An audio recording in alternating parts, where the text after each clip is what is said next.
Well, hello friends, gardeners, homesteaders. Mickey and Kathy back with you with Hills Mill Homestead. So here in our winter garden, we want to answer our most frequently asked questions about our electroculture and how we do it in containers. So we want to give you an update on our winter garden. And as you can you see our carrots? We had a really good stand of carrots, and then we had a really hard freeze, and it took most of them out. So we've got a few left, and we're just gonna have to not have as many carrots this year. As you can see, come on down this way, and you can see that we've got like 4 different types of radishes. And my goodness, they are good.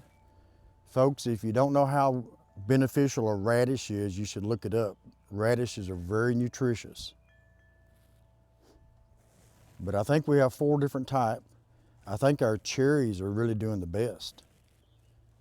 You can also see that we have English peas. Now, they've went through a couple of freezes. Last night we had a late frost. And I'm sure hoping that that's going to be the last frost for this year. But our English peas are not blooming yet, but they're climbing very well. On this side,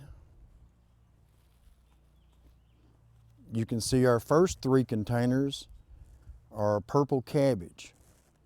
Now it's a little bit crowded. I did put 2 in one, and as you can see, the one is going to outgrow the other one.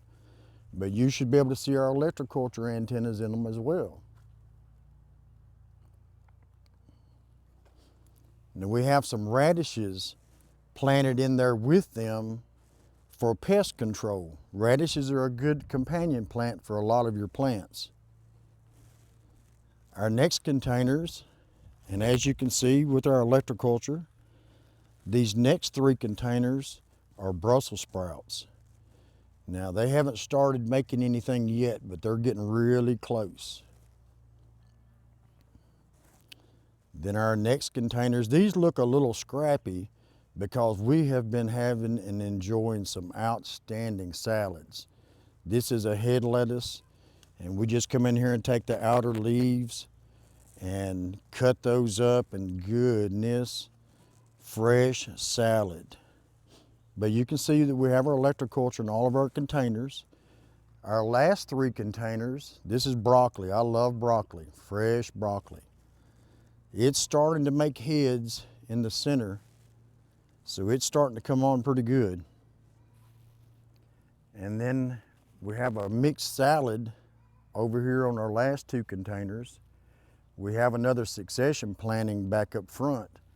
For when this plays out, we'll still have some fresh, but this is a mixed salad, and it is delicious. We mix this salad with our head lettuce and radishes and onions, and it is just terrific. Can't wait to add cucumbers and fresh tomatoes. But to answer some questions about our antennas, the very first thing I would like to say is sometimes your videos and they play a trick on the eye.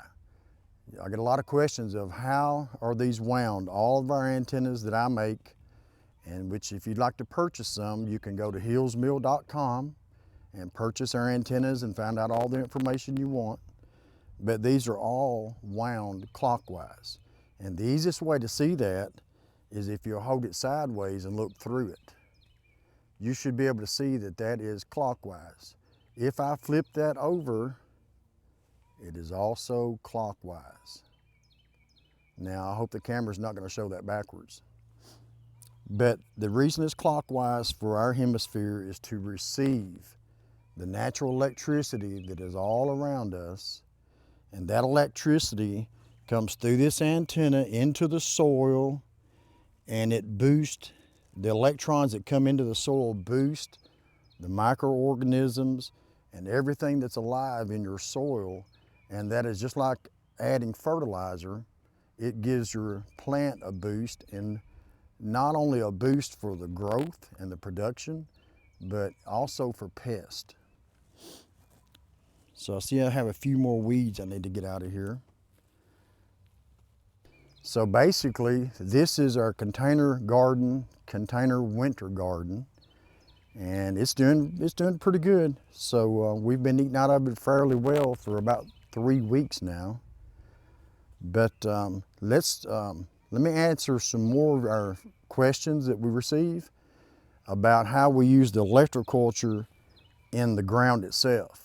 So we're going to go over to the onion bed, and I'll answer your questions and show you how we do our onions. And meanwhile, Miss Kathy is going to show you our blackberry blooms, blueberry blooms, which has just went crazy this year, and some of our apple trees. So hang with us, come on over while I go to the onion bed and check out the videos coming up.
As you can see, guys, here we are back over at our onion bed, but also our asparagus.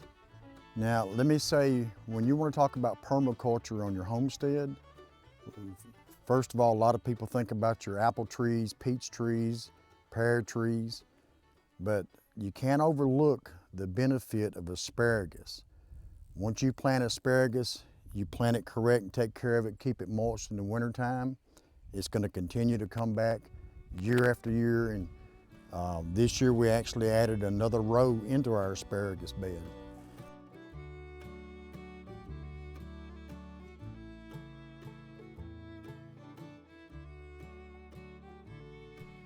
So as far as answering our questions about the electroculture and how we do it in the ground, this antenna that I make, it will cover a 3-foot radius. And so therefore, whether you're doing it in a container, a raised bed, or actually into the ground itself, if you'll place this antenna every 3 feet, then it's going to affect a 3-foot radius when it draws the electrons into the antenna to help boost the microorganisms that's already in your soil.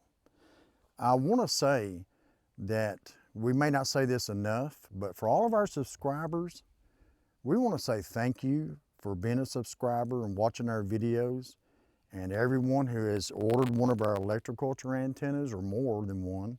We really appreciate you, and we're so thankful you support our channel. Now, if you're not a subscriber and you find our content helpful, we'd like to ask you to subscribe to our channel and share and like, and leave us comments if you have questions. Leave them in the comments of the video and we'll get back to you. We're pretty good about answering everyone's questions. So I wanted to throw that in there while we show the rest of our onions. And if you're new to gardening and you haven't actually planted onions, I would like to encourage you to plant onions. These are not like what you can buy in a grocery store. The taste is so much better. And the key to the onions is you have to know what zone you're in. There's 3 different types of onions. There's a short day, a long day, and an intermediate. And here in Tennessee, for our 7 zone, we have the intermediate. And there's many different varieties for actually each of your zones. And so you might want to try 2 or 3 different varieties to see which one actually does best. And for us, the candy onions and the candy red seem to work best. And so that's basically everything that we have down through here is candy and candy red onions. And they haven't started making bulbs yet.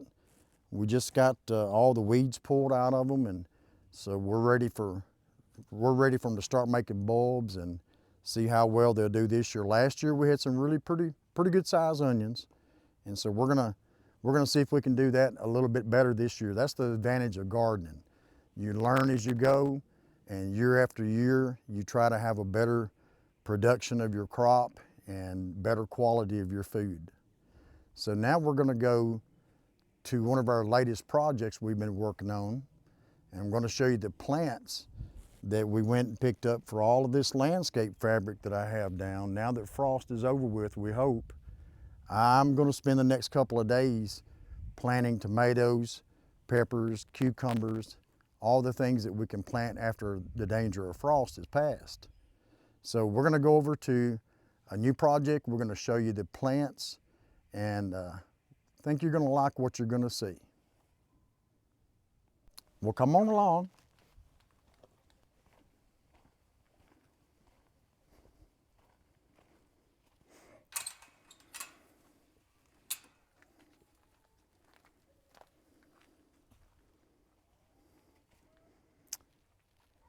Well, this is one of the latest projects we've been working on, a shade house, and it's going to be for a backyard nursery that we're trying to eventually build up.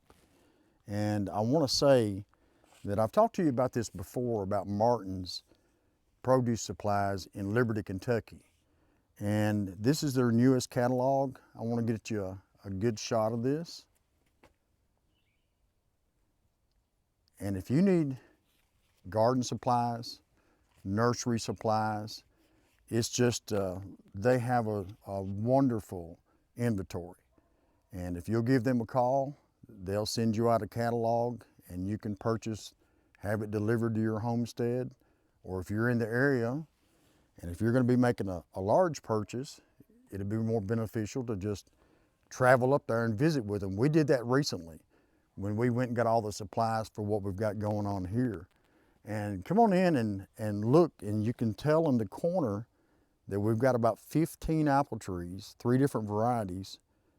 Now, we bought those bare root, and we're gonna be adding those to the homestead. Probably not all of them. Some of those are gonna be for sale. And some of the other things that we're working on, we are propagating different perennials that we have here on the homestead. We're gonna eventually pot those up and get them for sale. You can see we have different types of perennials. We have raspberries, blackberries, freedom blackberries, triple crown blackberries. We have the large arborvitaes. We have some different apple trees that we're propagating. And so this is just another addition to our homestead, and it's just really a backyard nursery that we're just beginning with. And mostly we're gonna concentrate on perennials, and especially anything that you can plant on your homestead that you can enjoy year after year, and such as blackberries, raspberries, blueberries, and grapes. We're gonna get into the grapes also. But I want you to look at our plants. Now, we recently picked these up from Martin's Country Greenhouse, Lobeville, Tennessee. And I've been purchasing their plants for decades. So you just about have to have perfect timing on the tomatoes because they sell so quickly. And now these tomatoes are quite tall. They're getting a little bit leggy, but I've had them 4 days, and we had a late frost last night, So tomorrow is the day for planting. It's going to take a couple of days. I've got 3 different varieties. This year we've got Bradley, we have got Amish paste for our canning tomatoes, and we've got my favorite, Jetstar. And we've got a variety of peppers that we're also going to try this year. We love the Marconis, so we picked up a few extra Marconis.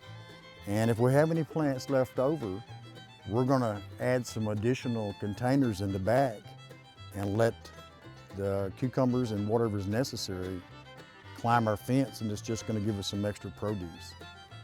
So guys, I'd like to say thank you for spending time with us. I hope that our content has been helpful, and we're gonna make another video about getting out our plants and the way I do it for our electroculture tomatoes and everything else that we plant. So stay tuned, subscribe, like, share, and hit that notification, because we're gonna have another video coming out in the next day or two. So thank you for watching,